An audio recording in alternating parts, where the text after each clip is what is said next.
Before we begin, viewer discretion is strongly advised. The following is for educational and entertainment purposes only. This is the verbatim federal courtroom testimony of the Sean Diddy Combs trial as reported by Inner City Press. On May 24, 2025, a shocking moment unfolded in the Manhattan federal court during one of the most high-profile criminal trials in recent entertainment history. Sean Diddy Combs, once revered as a dominant force in the global music industry and one of the most powerful moguls in American pop culture, collapsed in the courtroom from a heart attack. The courtroom fell into chaos as medical staff rushed to assist him, and while details of his condition were initially kept quiet, it wasn't long before reports emerged linking the collapse to a particularly emotional and unexpected development: the powerful testimony of his own son, Christian Combs, also known by his stage name King Combs. This testimony not only stunned the court, but also sent shockwaves through the media and the wider public. Christian, who had long been positioned as Diddy's heir apparent and proxy, took the stand and delivered a statement that many believe shattered the illusion of family unity and triggered a personal and symbolic breakdown in the courtroom. The trial, which officially began on May 12, 2025, was no ordinary legal proceeding. It was considered one of the most far-reaching and consequential criminal cases to hit the American entertainment industry in decades. Diddy was not facing a minor set of charges. He was indicted on 5 federal counts, including a particularly serious charge under the RICO ACTA law, typically used to prosecute members of organized crime networks. He was also accused of transporting individuals across state lines for purposes of commercial sexual activity and coercing participation in disturbing, unsafe, and often non-consensual acts. According to prosecutors, between 2004 and 2024 he allegedly operated a hidden network structured around exclusive debauched parties often labeled as free coughs, which were thinly veiled under the guise of high-profile social events. These gatherings allegedly included artists, models, and sometimes even underage individuals, many of whom were plied with drugs and alcohol. Once under the influence, the victims were allegedly coerced, manipulated, and in some cases recorded while being subjected to sexual exploitation. Much of this exploitation reportedly occurred in property ties owned or rented by Diddy, including his sprawling Los Angeles mansion, a luxury apartment in New York, and various international yachts. Witness testimonies painted a deeply disturbing picture of what happened behind closed doors. Cassie Ventura, a longtime partner of Diddy's, delivered one of the most harrowing accounts, alleging years of manipulation and forced sexual encounters with third parties at Diddy's demand. Another witness, Daniel Phillips, testified that he'd been compensated for engaging in such acts with Cassie while Diddy watched and issued instructions. The prosecution emphasized that these were not isolated incidents, but rather part of a systematic pattern of behavior designed to serve Diddy's desires while maintaining an image of glamour and respectability in the public eye. The staggering number of civil lawsuits, 63 as of the first week of the trial, further underscored the widespread nature of the alleged abuses. These lawsuits ranged from physical and emotional abuse to intimidation and psychological manipulation. The depth of the allegations extended across more than 3 decades, with reported incidents spanning from 1991 to 2023. Prosecutors alleged that Diddy had been able to conceal these activities for so long because of the sheer reach of his influence. Financial. A critical turning point occurred in March 2024, when federal authorities conducted simultaneous raids on his properties in Miami and Los Angeles.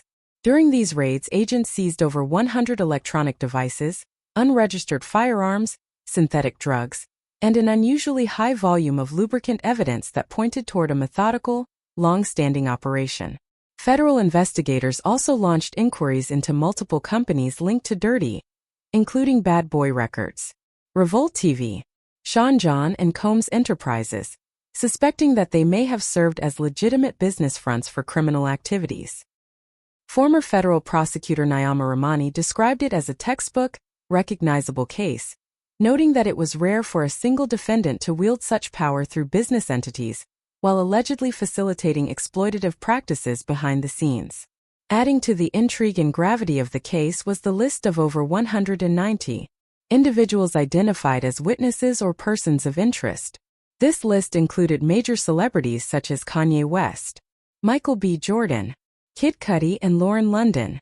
Though none of them were charged, their connection to the case highlighted just how deeply embedded Diddy was in the fabric of celebrity culture, and perhaps why his alleged actions remained unchallenged for so long. Yet among all these elements, the most explosive development came not from prosecutors or law enforcement, but from Diddy's own son. Christian Combs, once hailed as dirty 2 inches and seemingly destined to inherit his father's empire, stunned the courtroom with his testimony. His statement did not merely provide evidence, symbolized a rupture in the narrative Diddy had spent decades constructing. Observers described Christian's words as deeply emotional and powerfully charged words that reportedly struck Diddy so intensely that moments later, the 55-year-old mogul collapsed in open court. From that moment, the myth of Diddy as an untouchable patriarch began to unravel, not from the outside, but from within the very family he had curated as part of his brand. Before this moment, public appearances had suggested that the Combs family was standing together in unity. Media images captured Diddy's children, including Christian, Justin, Quincy, Chance, Jess, and Delilah, sitting stoically in the courtroom, their expressions grave and their attention fixed on the proceedings. It seemed like a carefully staged front of solidarity and strength, but outside the courthouse a different picture was forming. Christian in particular was seen partying in Los Angeles, frequently photographed with his girlfriend at upscale clubs, sipping wine and posting carefree photos to social media. Justin and Quincy were similarly seen attending public events, sometimes alongside Young Miami, Diddy's current partner. These public outings struck many as jarringly out of sync with the gravity of the trial, raising questions about whether the family was more focused on managing their personal brands than confronting the truth. Critics argued that the Combs children had grown up in a world of image control, luxury, and media spin, a world where silence was expected and feelings were buried for the sake of legacy. Christian's courtroom testimony shattered that pattern, whether motivated by conscience, survival instinct, or long-suppressed resentment. His decision to speak out signaled the rupture with his father's empire, dismissed the scandal as media exaggeration or outsider attacks. The betrayal, if it could be called, that came from the very center of Diddy's world. His son's words and the heart attack that followed became a dramatic metaphor for the collapse of control, the end of silence, and the cost of building a dynasty on carefully managed appearances rather than truth. From a sociological standpoint, this wasn't just a courtroom drama, was the implosion of a myth. Dynasties like the Carters or the Simmons represent generational wealth, artistic brilliance, and public influence. Did he work tirelessly to build one of his own? But on that day in court, as he collapsed and his son stood apart, the message became heartbreaking clear. Even the most powerful dynasties can fall not just under the weight of law, but from the loss of legacy, loyalty, and the trust of your own blood. As the federal trial against Sean Diddy Combs unfolded in 2025, what once stood as a towering legacy in the music industry rapidly deteriorated under the weight of damning allegations. The former mogul, once considered hip-hop royalty, now faced the sobering possibility of a life sentence charged under the RICO Act with crimes including sex trafficking, coercion, and conspiracy. Diddy became the central figure in a legal firestorm that shook not only the entertainment world, but also the broader cultural understanding of fame, power, and protection. Yet amid the chaos, what captured public attention almost as much as the trial itself was the behavior of his children, particularly Christian Combs, also known as King Combs. Rather than portraying the anguish or introspection one might expect from the family of an embattled patriarch, Christian appeared remarkably unfazed. Images of him partying in Los Angeles, drink in hand, surrounded by lights, music, and influencers quickly made the rounds on social media. These scenes of indulgence were jarring in contrast to the intense and painful testimonies unfolding in court. For many observers, this nonchalance didn't just seem tone-deaf, felt like a public display of emotional detachment, perhaps even denial. The ethical implications were stark. How could his son maintain such a carefree public persona while his father stood trial for some of the most heinous crimes imaginable, including abuse, manipulation, and exploitation? For most people, the answer was clear. This behavior was not just inappropriate, but deeply troubling. Within the Combs family, different rules seemed to apply. Christian's conduct, coupled with the silence or scripted responses from his siblings, suggested that this was not simply a family in crisis, but a brand and survival mode. Analysts and cultural commentators began to speculate that the Combs children had lived for so long inside a carefully curated world of wealth, media training, and unchecked privilege that they had become desensitized. To them, this wasn't necessarily a moral reckoning, it was a reputational challenge to manage. Years of grooming and branding had replaced authentic reactions with carefully maintained images, and the line between personal grief and public relations had long since blurred. As the backlash grew, the disconnect between Diddy's legal peril and his children's public conduct only widened. Courtroom testimonies from individuals like Cassie Ventura and Daniel Phillips painted horrific scenes involving drug and coercion and sexual abuse, many allegedly occurring at events or locations the Combs children would have been familiar with. The emotional weight of these stories stood in stark contrast to Christian's Instagram posts and red carpet appearances. Once heralded his Diddy's heir apparent and even dubbed Dirty 2-0 for his physical resemblance and musical ambitions, Christian quickly found himself under intense scrutiny. Initially, he maintained a quiet, even somber presence at court appearances, leading some to believe he was attempting to process the collapse of the world his father had built, but that perception shattered. When asked by a reporter whether he believed his father would be exonerated, Christian casually replied, "Yes, sir, they ain't talking about North in court." The remark, delivered with a smirk, sent shockwaves across social media and news outlets. It wasn't just a tone-deaf statement revealed either startling indifference or subtle defiance, a dismissal of the very serious charges at hand. Families shifted irrevocably, no longer viewed as a grieving unit. Overwhelmed by shocking revelations, the family began to resemble a corporate enterprise. Polished, emotionally distant, and focused more on controlling narrative than seeking truth. Christian's flippant remark triggered speculation that the unity portrayed by the family was merely performative. Insiders close to the Combs clan hinted that tensions had existed long before the trial. Christian had allegedly argued with his father about how to manage the media fallout.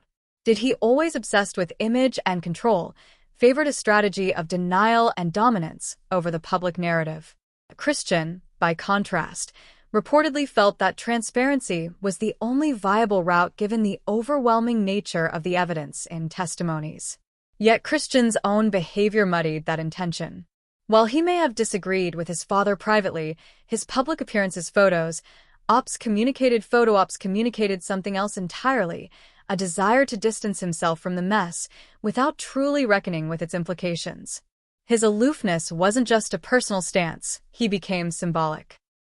In many ways, Christian's detachment reflected the unraveling of the myth that Diddy had built around family loyalty and legacy.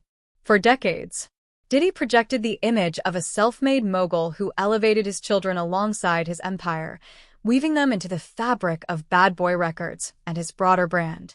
Christian was the jewel in that crown, groomed for succession with media appearances, its music deals, and fashion collaborations carefully orchestrated by his father. But in a cruel twist of irony, it was Christian who delivered perhaps the most symbolic blow to that legacy, whether knowingly or not. His actions, his words, his tone, its very demeanor. It revealed a rupture that could no longer be concealed by family photo ops or PR statements. The most poignant moment of this rupture came shortly after Christian made his now infamous courthouse comment. 5 days into the trial, Diddy collapsed in court from what was later confirmed to be a heart attack. While no direct medical connection could be drawn between the two events, the symbolism was undeniable. The empire he had built so meticulously was crumbling, not just under legal weight, but under emotional betrayal. The son he had molded in his image now appeared more concerned with public optics than familial loyalty. From a sociological perspective, this wasn't merely a family drama. It was the deconstruction of a dynastic myth in hip-hop culture where generational wealth and family loyalty are often held up as the ultimate achievements. The Combs saga represented a cautionary tale. What appeared to be a close-knit, successful Black family revealed itself to be fractured, performative, and ultimately hollow. Some cultural critics compared them to the Ross of Succession, a family bound more by business strategy than emotional connection.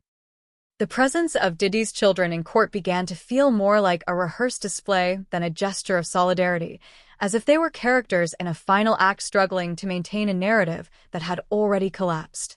As more damning testimonies emerged, the public's focus expanded. Attention turned not just to Dirty, but to those around him. The question now wasn't just what he did, it was who knew and said nothing could. Christian and his siblings, raised inside the walls of privilege and opulence, truly have been unaware of the abuse and exploitation allegedly happening around them. Their prolonged silence, selective responses, and emotionally vacant public presence began to feel less like confusion and more like complicity. Christian, once poised to inherit the family empire, was now a controversial figure trying to maintain a solo career under the shadow of an imploding legacy. His stage name King Combs, once a symbol of inherited success, now evoked questions about whether he was distancing himself for independence or simply trying to preserve his marketability. The courthouse comment became a watershed moment, not just in the trial, but in the narrative of a family that once seemed invincible. The heart attack that followed only amplified the symbolism, the great orchestrator of an empire undone not by enemies or prosecutors, but by the indifference of his own son. In the end, Christian Combs' transformation from loyal proege to emotionally detached observer marked the final crack in the Combs dynasty, whether it was rebellion, self-preservation, or cold calculation. His response helped puncture the illusion of a unified, morally grounded family. What remained was not a dynasty, but a brand undone by its own silence. The viral fallout from Christian Combs' courtroom comment, "They ain't talking about nothing in court," ignited a firestorm across social media. Critics, influencers, legal experts, and cultural commentators dissecting, remixing, and condemning his words at the very moment when emotionally charged testimonies were being delivered by alleged victims like Classy Ventura, Don Richard, and Daniel Phillips, describing coercion, physical abuse, and the calculated manipulation of power. Christian's dismissive remarks struck many as tone-deaf and morally bankrupt. For some, it was yet another example of how those raised in privilege and fame become emotionally detached from the human costs of the power structures that benefit them. Shortly after that statement made headlines, sources inside the Manhattan federal courtroom reported that Sean Diddy Combs began experiencing chest pain, dizziness, and cold sweats. He was rushed out for emergency treatment, later confirmed to have suffered a heart attack. Though not fatal, the timing of the incident could not be ignored. It occurred almost immediately after Christian's widely criticized statement, creating an intense media narrative around a symbolic and literal breakdown. Diddy's physical collapse, triggered by the emotional rupture with his son, marked the implosion of a legacy carefully built over decades. Whether Christian's statement was a calculated act of rebellion or an unthinking display of emotional detachment remains unclear. What is evident, however, is the lasting impact it had not only on Diddy's already crumbling public persona, but on Christian's own image as well. Once viewed as the heir to the bad boy dynasty, Christian, under the stage name King Combs, had long been groomed by Diddy to continue the empire. He shared his father's charisma, style, and musical sensibilities, and for years was elevated as the new face of a family that symbolized black excellence and cultural influence. But in a matter of days, that polished image fell apart. The media scrutiny intensified when court documents revealed that Christian had been present on the same luxury yacht mentioned in a separate civil lawsuit filed by Grace Omaha, former stewardess who alleged she was sexually assaulted during a 3-day voyage in late 2022. The yacht had been chartered by Diddy himself. Though Christian was not initially criminally charged, his name was referenced in dialogue excerpts from the lawsuit. Doubts began to surface: was Christian truly uninvolved, or had he simply not yet been fully implicated?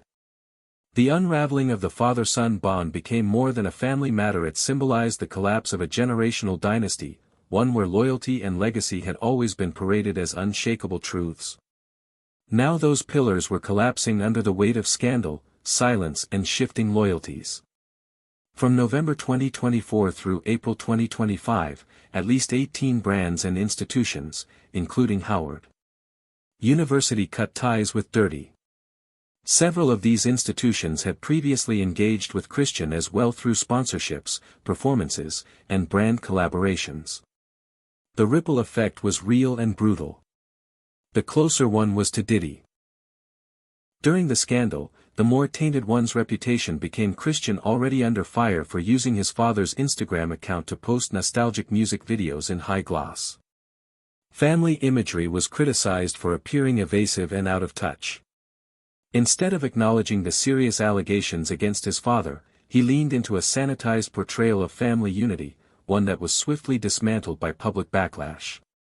Critics labeled the move as a tone-deaf PR tactic, one that tried to overwrite criminal allegations with curated aesthetics. The disconnect between legal reality and social media storytelling exposed Christian to even greater scrutiny. Perhaps most damaging was Christian's refusal to clarify or apologize for his statement. Even as survivors continued to share painful, credible accounts of trauma, his prolonged silence left many questioning whether he had consciously chosen moral disengagement.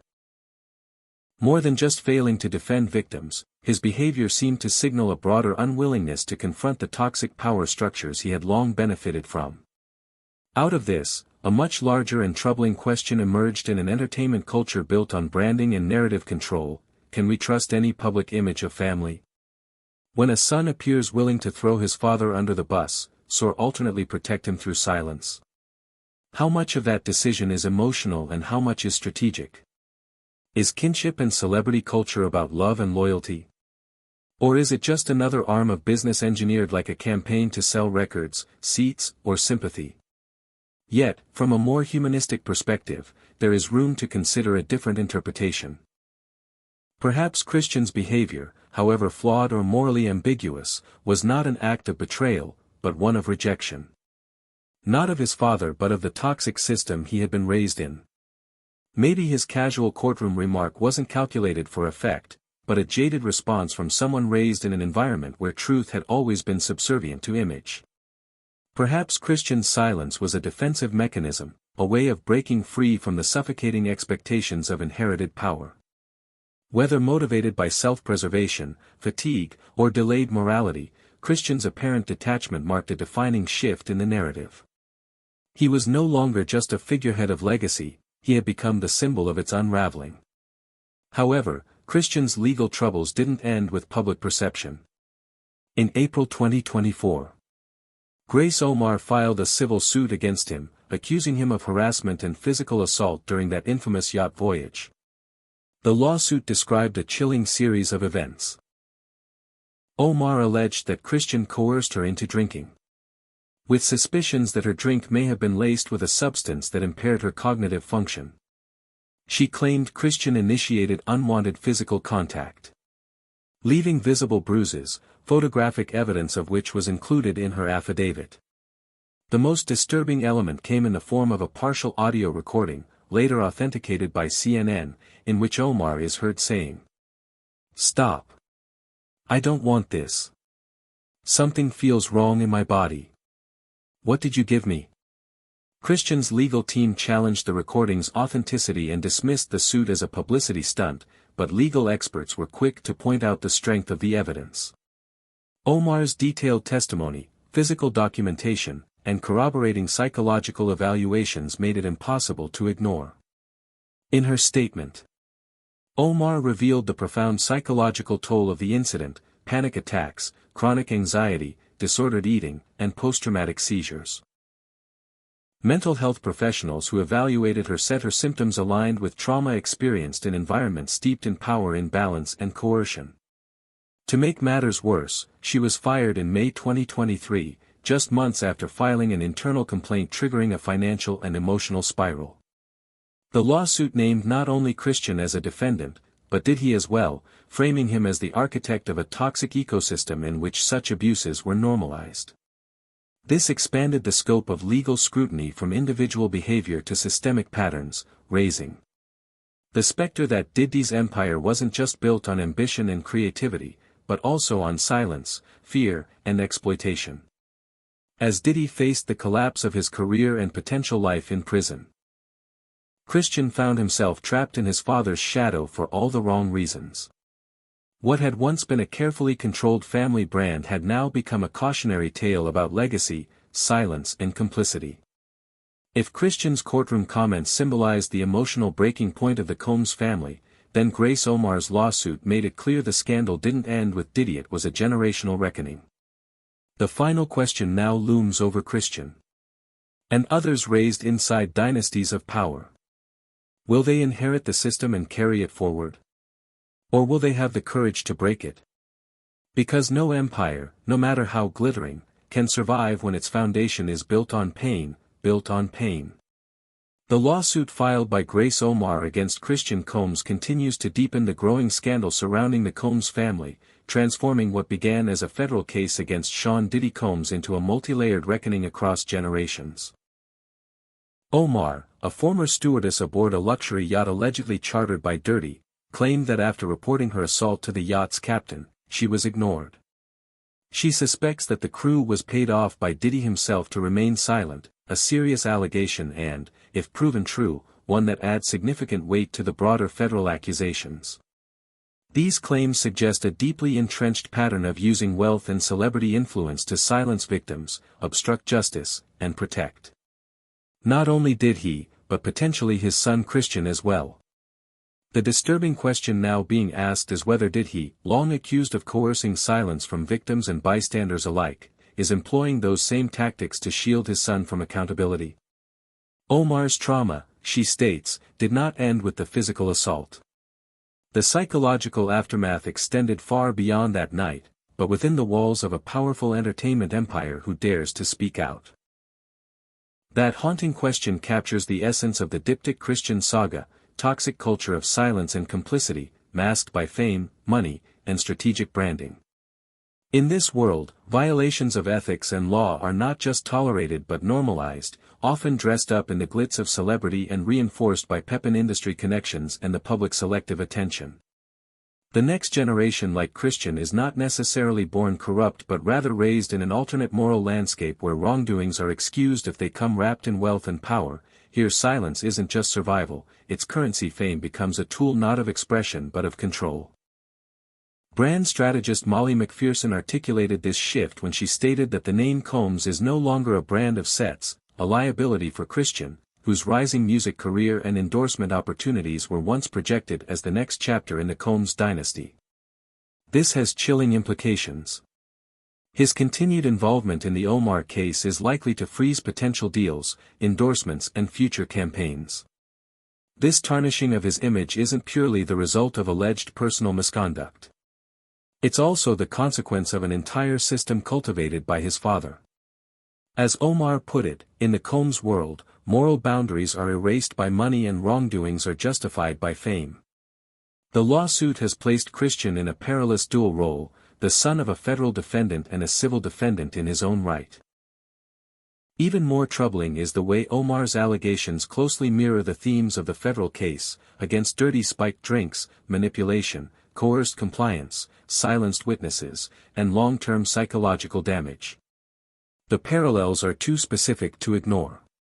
They suggest not a string of isolated incidents, but rather a family model of misconduct. A template passed down, whether intentionally or not. A former Combs family bodyguard shed more light on this culture in an informal interview, revealing, "I saw parties where I had to turn my back. That was the unspoken rule. I remember seeing a stewardess crying after a night on the yacht, and I knew something wasn't right." This statement aligns disturbingly with the themes of secrecy, complicity, and silent witness that run through every level of this unfolding saga. Christian, who was once positioned to bask in the spotlight cast by his father's achievements, now stands in the shadow of scandal, the toxic family business model once designed to elevate the Combs names, now working in reverse, threatening to bury that legacy entirely. Though Grace Omar's lawsuit remains unresolved, the damage to Christian's public image appears irreversible. What began as Diddy's legal trial has evolved into a broader generational crisis. The sins of the father are no longer confined to one man. They reverberate through his children, echoing through Christians' choices and public behavior. According to the National Coalition Against Domestic Violence (NCAV), children raised in environments where abuse or manipulation is present are 3 times more likely to replicate those patterns. This is because during the formative years of their personalities, children struggle to distinguish between right and wrong in abstract terms. Instead, they absorb the dynamics they see. The child grows up watching adults use money to escape consequences, treat people as disposable, and treat silence as loyalty. They often carry those behaviors into adulthood without realizing the ethical gap they've internalized. Christian Combs has never publicly addressed the allegations against him, or has he clarified his widely criticized statement made in court. "They ain't talking about nothing." His silence, coupled with his attempts to curate a nostalgic and glamorous family image via Diddy's Instagram account, further underscores this detachment from the legal and moral realities at hand. These actions are not just misguided PR strategies, they reflect deeper psychological programming in scandals involving powerful families. The question always emerges: where did they learn this? In the case of Diddy and Christian, the answer seems clear: it was learned within the family itself. It's passed down like a twisted heirloom cloaked in music, media access, and the mythology of celebrity. Diddy built his reputation not only as a mogul, but also as a mentor, guiding young artists and most notably grooming his own son for the spotlight. From the time Christian was a child, he accompanied his father to red carpets, award shows, and music studios. He was taught how to build a brand, craft an image, and perform not just on stage, but in life. Yet alongside these lessons and fame came other unspoken teachings: how power could blur ethical lines, how silence could be weaponized, and how consequences were reserved for the powerless. A 2023 sociological report by U.S. psychologists described such environments as dysfunctional family systems operating through hierarchical power structures, likening them to mafia organizations where loyalty is demanded, obedience is rewarded, and truth is suppressed. What happened with Christian in the wake of Omar's lawsuit follows this playbook. Rather than taking responsibility, he responded through his legal team by dismissing the lawsuit as a publicity stunt and a media game. This mirrors the tactics Diddy employed against other accusers such as Cassie Ventura and Daniel Phillips, discrediting the victims, denying wrongdoing, and spinning the narrative to maintain control. Christian's refusal to speak out or even acknowledge the broader implications of the case suggests an inherited mindset, one that prioritizes brand protection over moral reflection. Ultimately, the Combs family business was never just about music. It operated on 3 core principles: control, exploitation, and silence. From lavish parties allegedly involving family members to shared legal teams and the internal resolution of scandals. The organization resembles a closed loop where participants also serve as protectors of the institution. In this world, power is passed down not only as money or influence, but as the freedom to act without consequence. The real tragedy is that his Diddy now faces the possibility of losing everything in a court of law. Christian may lose what once promised to be his future credibility, opportunity, and the public's belief in his individual merit. Back inside the courtroom, federal prosecutors emphasized that Diddy's business model could not have functioned without the passive complicity of those closest to him, those who saw but never spoke. And that is perhaps the most damning revelation of all. The empire didn't just protect its king, it trained its heirs to do the same. Now, as the full scope of the legacy comes into view, it's no longer just a question of what Diddy did, but of what kind of world he created and what kind of legacy his son may have no choice but to carry or reject. In the wake of the federal case against Sean Diddy Combs, the once glamorous aura surrounding his family and inner circle has unraveled into a web of disturbing allegations implicating not only Diddy himself but his children, particularly Christian Combs, into wide swath of celebrity figures. As more lawsuits surface and testimonies are brought forward, the public is beginning to see what many insiders allegedly knew for years. This may not be a story about one man's misdeeds, but a sprawling pattern of power, silence, and complicity among those who allegedly turned away or benefited from the silence. Diddy's children are among the most frequently mentioned. While it's important to acknowledge that not all allegations have been proven, civil lawsuits have included not only Christian, but also Justin and Quincy Combs. In one such case, music producer Rodney Lil Rod Jones accused Justin Combs of being involved in parties where underage individuals were present, raising serious questions about the environments fostered and normalized within this family circle. No criminal charges have been filed against the Combs children as of yet, but the recurring patterns detailed across multiple lawsuits, partying, manipulation, blurred consent, and emotional coercion indicate more than isolated incidents. They reflect behavior passed down socially and systemically. So why do children who grow up in privileged circumstances with access to education, travel, and nearly limitless opportunity end up reflecting the very action society condemns? The answer lies in one powerful word: power. In a world where their every desire is fulfilled, the line between want and entitlement begins to blur. If no one says no to you from childhood, you begin to believe that everything is allowed, including treating others not as equals but as tools to fulfill your desires, whether consciously or not. This is not just about Christian or even the Combs family alone. It's about a family model rooted in dysfunction, one that seems to produce the next generation with a deeply warped sense of morality. If left unchallenged, this cycle risks repeating itself indefinitely. The pivotal question becomes: does Christian truly want to break free from this toxic system? Or is he merely trying to escape his father's looming shadow without ever confronting the truths he has inherited? And if he does want to escape, does he have the courage to acknowledge his role not just as a bystander, but as someone who may have contributed to normalizing that culture? The answer remains uncertain. What is clear, however, is that a business and family model built on performance, silence, and curated image cannot survive indefinitely under the scrutiny of the law, and an increasingly informed public children cannot remain perpetual victims only to evolve into perpetrators. Later changes. To happen, it must begin by dismantling the systems of silence and unchecked power before they are passed to yet another generation.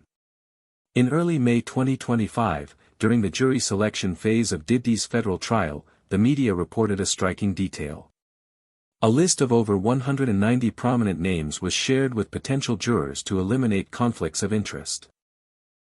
This list included celebrities such as Kanye West, Michael B. Jordan, Kid Cudi, Lauren London, Don Richard, and Dallas Austin.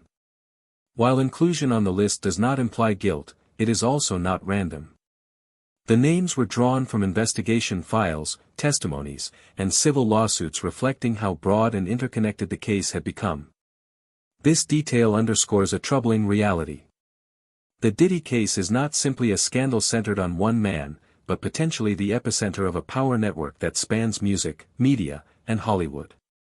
Had this merely been a case involving a celebrity's private misconduct, public interest may have waned quickly, but as the depth and breadth of involvement widened, public scrutiny intensified. The moment allegations emerged, reactions rippled across the industry, impacting not just Diddy, but those linked to him: musicians, producers, executives, even actors outside the typical hip-hop sphere. This isn't coincidence. According to the legal filings and witness lists, the network of involvement spans beyond individual misconduct to touch an entire ecosystem. In a civil lawsuit filed in December 2024, both Diddy and Jay-Z were accused of being involved in a physical assault on a 13-year-old following the MTV VAS in 2000. Jay-Z has denied the claims, calling them malicious slander. Yet even unproven allegations have serious implications in today's cultural climate, especially when tied to violence or exploitation. His public image has suffered, a sign of how sensitive the public now is to issues of power abuse. Other notable names: Stevie J, Aaron Hall, Harvey Peer, former president of Bad Boy Records, Cuba Gooding Jr., Odell Beckham Jr. and Justin Combs have been named in various testimonies or legal filings.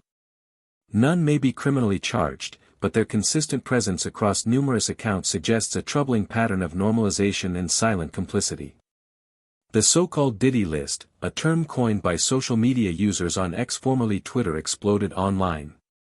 Though largely unverified and unofficial, it circulated widely and included names like Leonardo DiCaprio, Beyoncé, Ashton Kutcher, Paris Hilton, Howard Stern, Russell Brand, Mariah Carey, Jennifer Lopez, Russell Simmons, Usher, and Megan Fox.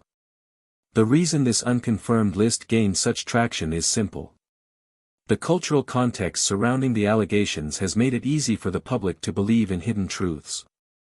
In an industry where branding, secrecy, and power are deeply intertwined, separating fact from fiction becomes increasingly difficult. A key example of this moral fog is the Jay-Z lawsuit. While the case is still unresolved, it demonstrates the dangers of association in a time when public perception is everything. Up until recently, being in Diddy's inner circle was seen as a fast track to success, exposure, and credibility, but now, the very relationships that once elevated careers are being re-examined under a far less flattering light. Is this the end of the era of unlimited power? Or is it merely the beginning of a long unraveling, where more names will surface as public pressure grows and legal proceedings unfold? The degrees of involvement vary. Some are accused directly, others are mentioned in testimonies, while some were merely present at events described in lawsuits, but the common thread tying them all together is that they appeared at the same parties. It's the same elite circles at the height of what now appears to be a deeply toxic culture. In Rodney Lil Rod Jones's lawsuit, more names are mentioned as either witnesses or participants in parties riddled with debauchery, drug use, and murky consent. Some were not actively participating in wrongdoing, but also did nothing to stop it. Some allegedly laughed, encouraged, or simply looked away, which raises a haunting question. Why do people with so much power, access, and influence choose to remain in an environment fraught with risk and moral compromise? The answer may be brutally simple: because these spaces represent power itself. To be invited means to be accepted, to attend means to belong in industries where social capital can be more valuable than talent. Presence at the right party. Association with the right name is itself a form of currency for many. Remaining silent or complicit wasn't just about avoiding consequences. It was about preserving status, opportunity, and access. In the end, the unraveling of the Combs family saga is no longer just about legal guilt or innocence. It's about examining an entire structure that has elevated, protected, and enabled certain individuals while silencing others. The storm, now enveloping Diddy and his circle, is not merely about personal downfall, but a systemic failure where unchecked power and calculated silence allowed harm to be normalized and even celebrated. Whether this moment sparks meaningful change or becomes just another headline depends on what the industry and the public choose to do next.